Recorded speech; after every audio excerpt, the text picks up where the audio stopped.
Assalamualaikum. Hari ini saya ingin membentangkan subjek ekonomi, tanah dan perhutanan ECO 4304. Kumpulan kami telah memilih negara Brazil untuk digunakan dalam kajian ini. Terlebih dahulu saya ingin memperkenalkan diri saya, iaitu Farah Azizah binti Abdul Rahman, metrik nombor S56439. Umumnya Brazil adalah negara kelima terbesar di dunia, negara yang mempunyai sebahagian besar lembangan sungai Amazon yang mempunyai sistem sungai terbesar di dunia dan hutan hujan tropika yang paling luas di dunia. Uniknya negara ini tidak memiliki lingkungan padang pasir, gunung ganang dan lautan Antartika. Negara Brazil sangat luas dan mempunyai kawasan sungai, tanah, lembap, gunung ganang dan dataran tinggi yang bersebelahan dengan ciri-ciri utama lain dan melintasi sempadan negeri dan juga wilayah. Bendera adalah komponen penting dalam menunjukkan identiti sebuah negara kerana setiap negara tidak mempunyai bendera yang serupa. Nama panggilan bendera Brazil disebut sebagai Auribanda. Bendera Brazil berwarna hijau, biru dan kuning. Warna utama dalam bendera ini ialah hijau dan kuning yang bermaksud penyatuan rumah Braganza dan Habsburg. Bendera Brazil mempunyai 27 bintang yang simbolik pada bendera Brazil.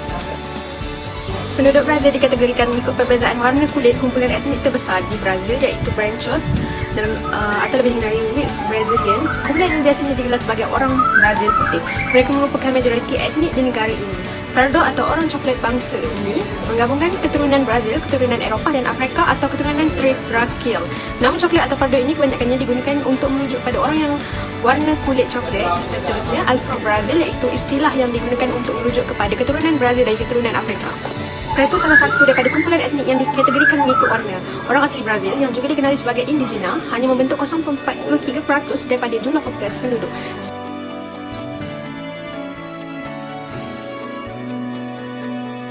Sistem parti politik negara Brazil mula muncul pada 1940-an di bawah Presiden Getúlio Dornelles Vargas. Brazil juga kembali melegalkan semua parti politik, iaitu Parti Liberal Front, Parti Sosial Demokratik Brazil, Parti Gerakan Demokratik Brazil dan Parti Pekerja. Mereka sangat mementingkan kecantikan dan penampilan fizikal mereka. Pembelahan plastik yang agak biasa dan sebenarnya Brazil mempunyai pakat bedah plastik yang paling banyak per kapita di dunia. Pakaian rakyat Brazil biasanya berwarna terang dan ekstrovert dan secara amnya akan dipotong untuk mematikan tubuh pemakaian dengan sebaik-baiknya. Di Brazil modern, terdapat pilihan untuk pakaian casual, termasuk pakaian pantai yang mungkin dibantu oleh iklim panas yang terdapat di seluruh negara. Bahasa rasmi Brazil adalah bahasa Portugis. Bahasa ini dituturkan oleh sebilangan besar penduduk negara Brazil, walaupun masih terdapat sebilangan kecil orang asli dan pendatang yang tidak dapat bertutur dalam bahasa tersebut. Petunjuk ekonomi selama 5 tahun, iaitu pada tahun 2015 hingga 2019 yang diwakili oleh keluaran dalam negara kasar, kadar inflasi, kadar pengangguran, perdagangan import ataupun ekspor. Berdasarkan statistik utama keluaran dalam negara KDNKK negara Brazil pada tahun 2015 hingga 2019 menunjukkan pola peningkatan dan penurunan. Pada tahun 2018 berlaku penurunan yang mendadak akibat permasalahan dalam pilihan raya dan masalah pentadbiran politik yang menyulitkan pelaksanaan dasar ekonomi. Akibatnya, pertumbuhan KDNK menaik disebabkan oleh prestasi perkhidmatan serta perdagangan naik dan industri pembuatan. Sektor pertanian mencatatkan penurunan sebanyak 0.3% walaupun tahap pengeluaran kekal tinggi. Kadar inflasi negara Brazil pada tahun 2015 hingga 2016 menunjukkan pola penurunan. Harga pengeluaran IPP yang mengukur turun naiknya harga barang perindustrian setelah dikeluarkan dari tiram.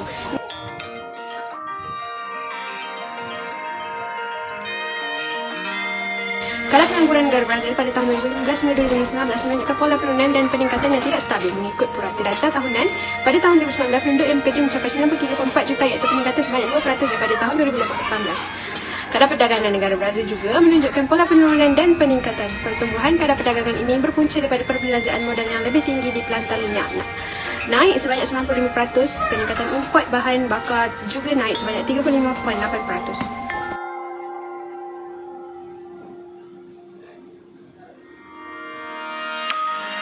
Penggunaan sumber-sumber jadi yang digunakan di Brazil adalah yang utamanya adalah petroleum, gas asli, besi, tenaga hidro, bauksit, tembaga, berian, emas, aluminium, timah, platinum, fosfat, magnesium, zinc dan banyak lagi. Atau ketersediaan sumber-sumber jadi di negara Brazil yang pertama adalah perlombongan.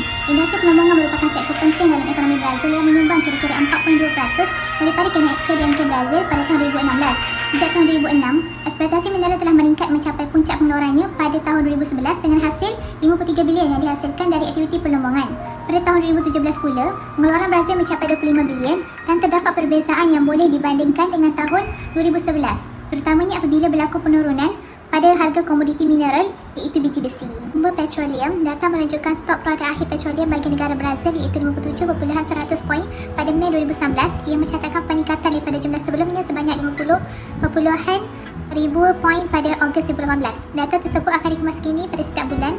Rata-rata adalah sebanyak 47.800 poin dari Disember 2011 hingga Mei 2019. Data yang mencapai paras tertinggi iaitu sebanyak 57.100 poin pada bulan Mei 2019 dan rekod terendah sebanyak 34.700 poin pada bulan Mei 2015. Data dilakukan oleh Gabungan Nasional Industri. Seterusnya adalah tenaga. Carta Pai menunjukkan kapasiti kuasa Brazil telah berkembang dengan pesat sejak tahun 1950. Hal ini dapat dibuktikan melalui tenaga hidroelektrik yang kini menyumbang 65% tenaga elektrik di negara Brazil. Kerajaan memberi keutamaan yang lebih rendah kepada penjanaan tenaga termal kerana kualiti arang batu Brazil yang teruk. Pembukaan saluran paip gas asli Bolivia Brazil pada tahun 1999 telah mendorong pembinaan banyak logik termoelektrik. Cara pengeluaran sumber semula jadi yang pertama adalah perlombongan dan penggalian menggunakan unit Brazil Real (BRL). Data menunjukkan data perlombongan dan penggalian di negara Brazil. Bila data pengeluaran kasar dilakukan sebanyak 144.157.327 BRL pada tahun 2017. Ini mencatatkan peningkatan daripada jumlah sebelumnya sebanyak 108.811.619 BRL untuk tahun 2016. Bila data pengeluaran kasar bagi perlombongan dan penggalian dikemaskini setiap tahun, rata-rata adalah 108.811.619 BRL dari Disember 2007 hingga 2017. Data tersebut mencapai tahap tertinggi sepanjang masa iaitu 144.157.327 BRL pada tahun 2017 dan mencatat rekod terendah sebanyak 39.906.209 BRL pada tahun 2007. Seterusnya adalah petroleum. Menggunakan cubic meter, graf menunjukkan data pengeluaran produk petroleum iaitu diesel. Data Minggu Hos dicatatkan adalah sifar cubic meter pada Jun 2019. Ia kekal pada sifar cubic meter untuk Mei 2019. Data Minggu Hos ini dikemaskini pada setiap bulan sebanyak sifar cubic meter dari Januari 2000 hingga Jun 2019. Walaupun data ini mencapai paras tertinggi adalah sebanyak 19.725 cubic meter pada bulan Mei 2003 dan rekod terendah adalah sifar cubic meter pada Jun 2019. Data ini dilakukan oleh National Petroleum Agency. Seterusnya adalah gas asli menggunakan unit cubic meter QM. Data menunjukkan penggunaan gas asli di Brazil sebanyak 3,942,962 cubic meter pada April 2021. Ini mencatatkan peningkatan dari jumlah sebelumnya sebanyak cubic meter untuk Mac 2021. Pengeluaran data gas asli di Brazil dikemaskini dari bulan Januari 2000 hingga April 2001. Data yang mencapai paras yang tertinggi adalah sebanyak 4,340,461 cubic meter pada tahun Januari 2020 dan rekod terendah 950,067,350 cubic meter pada tahun 2000. Data ini dilaporkan oleh National Petroleum Agency. Ini sekali adalah sumber tenaga menggunakan unit tons of oil equivalent (TOE). Graf menunjukkan pengeluaran tenaga di negara Brazil. Data yang boleh diperbaharui dilaporkan sebanyak 133,530,149 TOE pada tahun 2019. Ini mencatatkan peningkatan daripada jumlah sebelumnya 129,668 TOE untuk 2018. Data mencapai paras tertinggi sepanjang masa sebanyak 133,530 pada tahun 2019 dan mencapai rekod terendah sebanyak 39,037,29 TOE pada tahun 1970. Data dilaporkan oleh Kementerian Perlombongan dan Tenaga.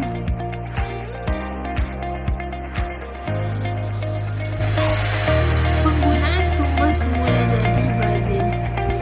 Brazil merupakan negara yang kaya dengan sumber semula jadi dan merupakan antara pengeluar terbesar dunia. Hasil daripada pengeluaran sumber semula jadi dapat dijadikan sebagai penjana ekonomi negara dengan mengekspor ke luar negara dan penggunaan tempatan. Terdapat 8,870 syarikat yang bersaing dalam industri perlombongan di Brazil. Namun syarikat bil merangkumi hampir 80% dari jumlah jualan perlombongan. Hal ini menjadikan syarikat ini menguasai industri perlombongan di Brazil. Graf ini menunjukkan penggunaan perlombongan Brazil dalam tempoh September tahun 2019 sehingga Ogos tahun 2020. Selain itu, Brazil adalah pengeluar petroleum terbesar di Amerika Selatan, pengeluaran minyak global terbesar ke-9 dan menjadi negara pengguna minyak ke-7 terbesar. Pasaran minyak dan gas asli menyumbang kebanyakannya dalam pelaburan dan ekonomi negara Brazil. Dengan dengan lebih daripada 10% KDNK negara ini. Petroleum yang dihasilkan negara Brazil adalah berbeza daripada negara lain. Hal ini kerana kekurangan teknologi bagi memprosesan minyak mentah ini. Oleh itu, Brazil masih mengimport minyak mentah daripada negara lain walaupun Brazil merupakan negara pengeluar petroleum yang terbesar. Graf ini menunjukkan penggunaan minyak mentah Brazil pada tahun 2009 sehingga tahun 2019. Di samping itu, Brazil antara negara yang menggunakan tenaga hidroelektrik sebagai penjanaan tenaga utama. Ia mampu mencapai jumlah merangkumi 70% daripada penggunaan elektrik. Sedangkan rata-rata dunia sekitar 16%. Hidroelektrik Brazil terletak di utara lembah Sungai Amazon, manakala pusat penduduk Brazil sebahagian besar peminta elektrik berada di sepanjang pantai timur dan sebahagian selatan. Tenaga hidroelektrik adalah kebergantungan utama bagi penggunaan elektrik negara Brazil. Graf ini menunjukkan penggunaan tenaga hidroelektrik Brazil pada tahun 2009 sehingga tahun 2019.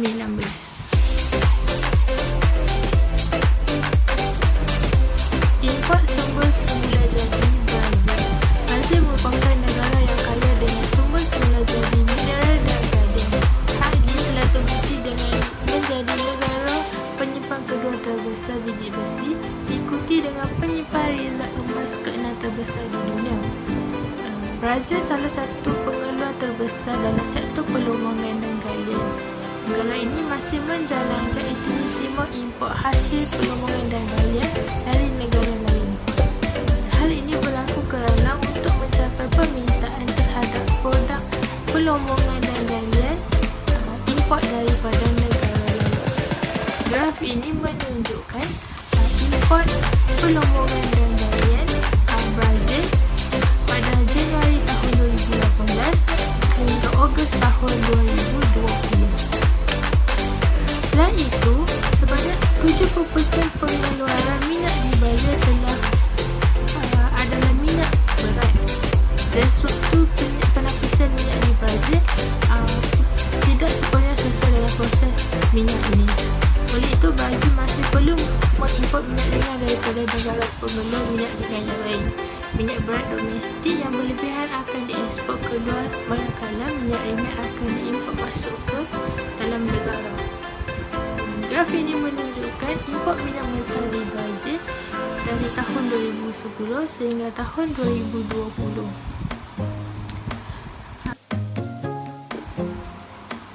Di samping itu, Brazil telah mengimport tenaga elektrik daripada beberapa negara jiran iaitu Argentina, Venezuela, Uruguay dan Paraguay. Paraguay merupakan negara pengimport tenaga elektrik kepada Brazil sebanyak 70%, iaitu pemilik bersama Itaipu Binacional yang merupakan salah satu logik telekomunikasi terbesar di dunia. Brazil mengimport tenaga elektrik daripada negara lain merupakan salah satu langkah untuk mengurangkan cakupan tenaga. Hal ini disebabkan oleh tanggungan logik hidroelektrik tempatan yang masih berada di tahap yang sangat rendah. Raja ini menunjukkan import tenaga elektrik di Brazil dari tahun 2010 sehingga tahun 2020.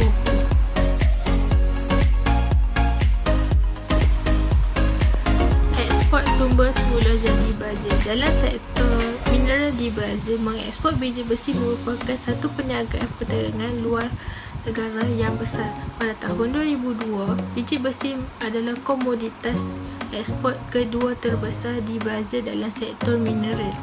Selain itu, dengan penemuan platinum menunjukkan bahawa Brazil berkemungkinan boleh memiliki separuh simpanan perlombangan dan galian di dunia. Graf ini menunjukkan ekspor biji besi di Brazil berdasarkan India pada tahun 2018. Selain itu, negara Brazil adalah negara yang kaya dengan sumber petroleum dan gas asli.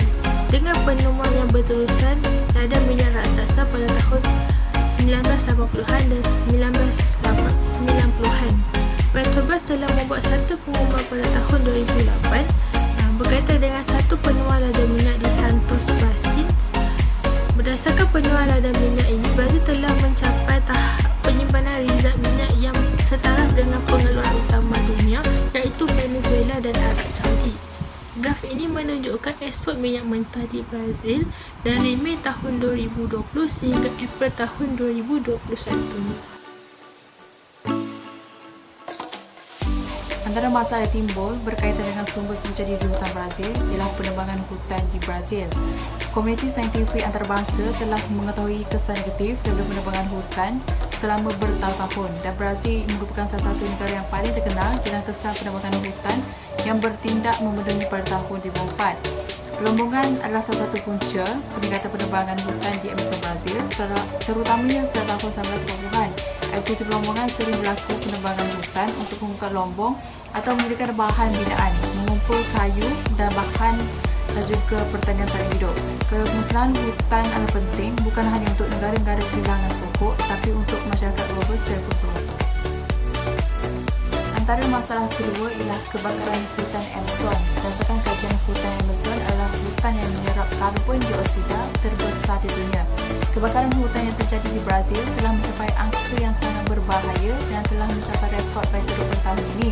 Berdasarkan INPE, dapat bahawa ada 72.843 kes kebakaran hutan tercatat di Brazil pada tahun 2019. Data tersebut adanya peningkatan dibanding dengan angka kebakaran hutan bertahun lalu. Kebakaran tersebut berpunca daripada musim kemarau yang semakin meningkat telah mengakibatkan kebakaran tersebut menjadi dengan cepat.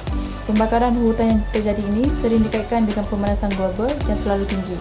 Hal ini demikian kerana pelbagai aktiviti manusia yang dijalankan seperti aktiviti pembangunan yang tidak mesra alam telah menyebabkan suhu bumi meningkat. Baiklah, seterusnya saya akan menerangkan tentang langkah yang perlu diambil oleh kajian Brazil berkaitan dengan isu permasalahan yang timbul. Yang pertama berkaitan dengan isu penebangan hutan. Kajian Brazil perlulah menggubal undang-undang ke atas aktiviti pembalakan hutan ini. Kementerian Alam Sekitar Brazil haruslah meneliti syarat dengan lebih ketat dan telus. Jika perkara ini tidak dipandang berat, hutan Amazon kemungkinan akan menjadi gondol pada masa akan datang akan ada sifat pembalak yang tak mahaloba ini. Yang kedua berkaitan dengan isu kebakaran. Kebakaran hutan di Amazon sering berlaku saban tahun. Oleh itu, Persatuan Pencinta Alam Sekitar melakukan penunjuk perasaan mengenai insiden ini dan menggesa pihak berwajib mengambil tindakan yang wajar. Perkara ini akan berakhir jika pihak IBAMA mengenakan saman yang lebih kerap dan telus. Antara dasar juga polisi berkaitan dengan masalah Brazil ialah dasar hutan antarabangsa. Antara sumbangan daripada pelibatan dasar hutan antarabangsa adalah mewujudkan program Perintis Brazil untuk menyelamatkan hutan Brazil dengan G7. Program ini dijalankan adalah untuk bertujuan memelihara hutan hujan Brazil yang dilancarkan pada tahun 1990. Program ini juga dilancarkan di negara G7 iaitu Kanada, Perancis, Jerman, Itali, Jepun dan juga Inggeris, serta Amerika Syarikat sebagai tak balas penyebaran global yang semakin meningkat terhadap penebangan hutan di Amazon. Antara objektif program ini adalah untuk memaksimalkan manfaat persekitaran dari segi Brazil dan juga hutan selaras dengan pembangunan Brazil. Seterusnya, dasar hutan domestik. Dasar ini dapat mencapai menghindari penebangan hutan tanpa perlindungan rasmi. Ancaman penebangan hutan agak tinggi dan masih berlaku. Sekiranya penguasaan cukup kuat, penebangan hutan dapat dielakkan dengan ketara, seperti kesan yang agak besar Reserve Extra Chico Mendes di Brazil. Perlindungan dibuat kerana banyak sebab bagi melindungi kawasan mempunyai kepatahan penggunaan tanah yang berbeza-beza. Banyak yang telah tertumpu pada perkhidmatan ekologi tertentu seperti spesies ataupun karbon paling banyak disediakan. Perlindungan lain dan juga analisis lain mengenai kesannya mempunyai fokus yang berbeza, seperti itu seperti peluang ekonomi yang diberikan atau diambil dari orang berdekatan. Brazil mempunyai kawasan hutan tropika yang terbesar di dunia dan kira-kira 64% wilayahnya mempunyai beberapa bentuk hutan. Brazil juga terkenal dengan aktiviti penyahutanan yang dilakukan terhadap hutan Amazon. Namun, penyahutanan di Brazil semakin menurun dari tahun 2004 hingga 2012. Hal ini kerana langkah yang diambil oleh kerajaan Brazil sendiri dalam mengamalkan pengurusan hutan lestari. Antara langkah lestari yang dijalankan adalah pengurangan penebangan hutan. Salah satu langkah aktif yang paling penting adalah pelancaran tindakan untuk pencegahan dan perundangan pengawalan penebangan hutan di Amazon pada tahun 2004 yang dikenali sebagai PPCDAM. PPCDAM bertujuan untuk mengurangkan kadar penebangan hutan secara berterusan dan memudahkan keadaan yang menyokong peralihan ke arah pembangunan ekonomi yang mampan di rantau ini. PPCDAM mempunyai 3 komponen utama, iaitu kepemilikan tanah dan perencanaan tata ruang, pemantauan dan pengendalian alam sekitar, dan mendukung produksi yang mampan. Komponen ini juga mengakibatkan peningkatan penguatkuasaan undang-undang alam sekitar, peningkatan pemantauan hutan melalui satelit yang memungkinkan penegak undang-undang mengambil tindakan, insentif baru untuk menggunakan tanah yang sudah dirumput, dan memperluas kawasan perlindungan dan rezerv orang asli. Produk sampingan PPCDAM meningkat kepekaan terhadap kritikan alam sekitar di kalangan syarikat, swasta dan munculnya kesedaran mengenai nilai-nilai perkhidmatan ekosistem yang diberikan oleh Amazon. Langkah lestari yang kedua merupakan pemulihan hutan. Salah satunya adalah melalui Bond Challenge Barometer of Progress yang merupakan protokol yang diketuai oleh International Union for Conservation of Nature (IUCN) bagi melengkapkan usaha pemulihan pada berbagai skala, termasuk dengan mempromosikan kepemimpinan dan kemajuan yang diukur melalui panduan teknikal mengenai pemulihan landscape hutan (FNR) untuk menyokong Bond Challenge dan memberikan maklumat kepada rakan kongsi bagi mempercepatkan tindakan serta mengatasi masalah pelaksanaan. Brazil juga merupakan salah satu negara daripada 7 buah negara yang terlibat dengan barometer ini. Melalui pelaksanaan protokol ini, ia dapat mengenalkan dan meningkatkan kesedaran mengenai peluang dan keperluan pemulihan dalam negara bagi pelabur, sektor swasta dan pihak lain yang berminat serta meningkatkan kesedaran mengenai manfaat pemulihan dan sumbangan penting yang dapat dilakukan untuk mencapai tujuan pembangunan dan persekitaran termasuk matlamat pembangunan lestari, sasaran Aichi, Perjanjian Paris, matlamat neutralitas, degradasi tanah dan lain-lain.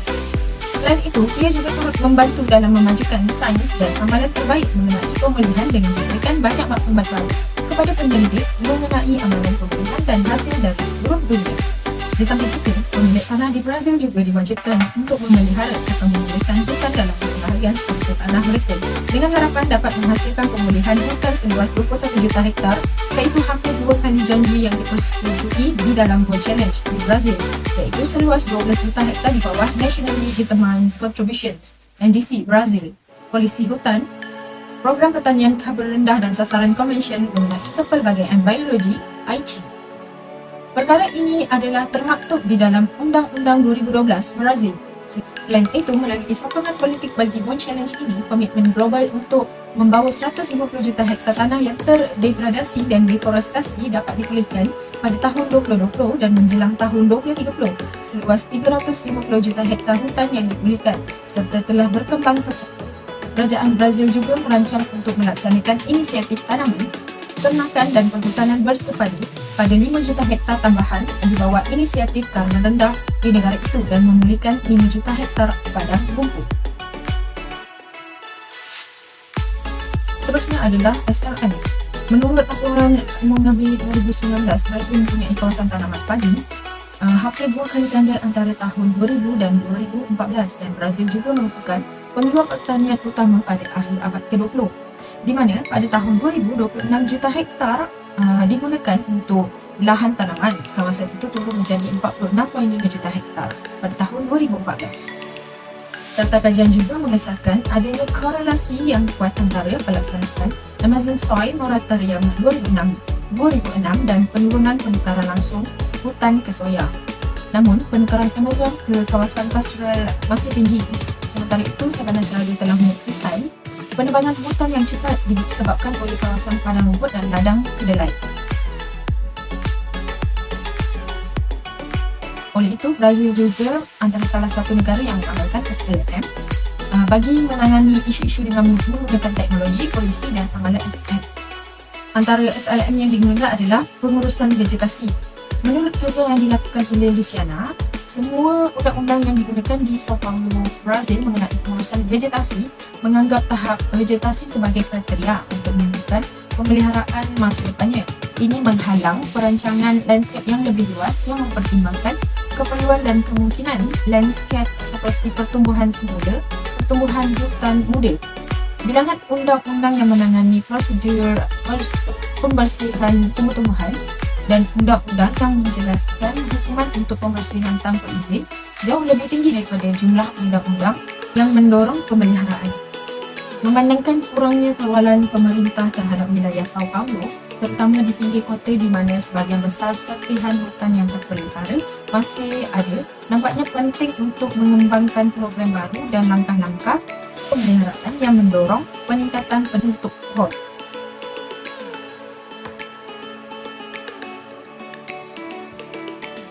SLM yang kedua adalah sistem makanan, penggunaan tanah dan pemilihan yang dikenali sebagai FOLUR, yang merupakan satu program impak yang berdasarkan momentum dan komitmen yang semakin meningkat oleh kerajaan dan swasta terhadap peralihan transformasi dalam sistem makanan.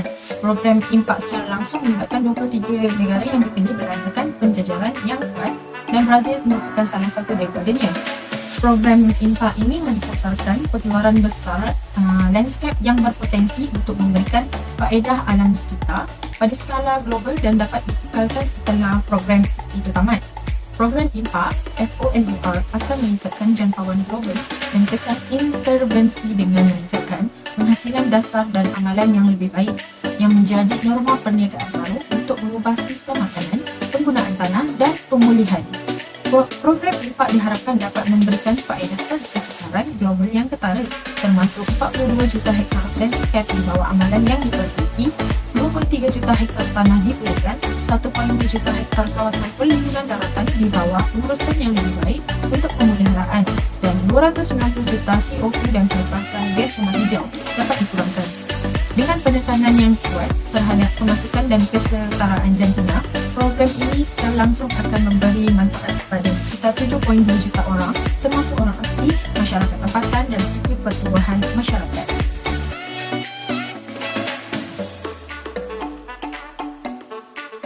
Kesimpulannya berkenaan dengan tajuk kami, iaitu kajian mengenai penggunaan dan pengurusan tanah atau sumber semula jadi di negara Brazil, sangat penting untuk dikaji untuk mengenal pasti penggunaan sumber semula jadi di negara Brazil dan mengkaji tentang isu penggunaan sumber semula jadi di negara Brazil. Selain itu, untuk kajian selanjutnya, kami dapat mengenal pasti tentang pengurusan tanah lestari SLM dan pengurusan hutan lestari SFM di negara Brazil. Antara cadangan dari negara lain adalah negara Kanada. Negara Kanada melaksanakan pengurusan hutan lestari. Kerajaan federal, provinsi dan wilayah telah menetapkan semua undang-undang dan peraturan untuk perlindungan dan pengelolaan hutan masing-masing. Tahap tanggungjawab yang berbeza adalah seperti berikut. Kerajaan persekutuan di mana perdagangan dan hubungan hasil hutan antarabangsa, kerangka peraturan nasional, perjanjian antarabangsa yang berkaitan dengan hutan, urusan peribumi yang berkaitan dengan pengurusan tanah reserve, pengurusan tanah hutan persekutuan seperti tanah negara dan pelaporan nasional. Kerajaan provinsi dan wilayah meliputi dengan perundangan, peraturan, penegakan dan kebijakan yang berkaitan dengan pengelolaan hutan, peruntukan kayu dan inventari hutan. Walau bagaimanapun, kerajaan persekutuan dan wilayah-wilayah Kanada berkongsi bertanggungjawab sains dan teknologi hutan dan peraturan alam sekitar. Cadangan negara yang kedua adalah China. China mendorong pensijilan hutan.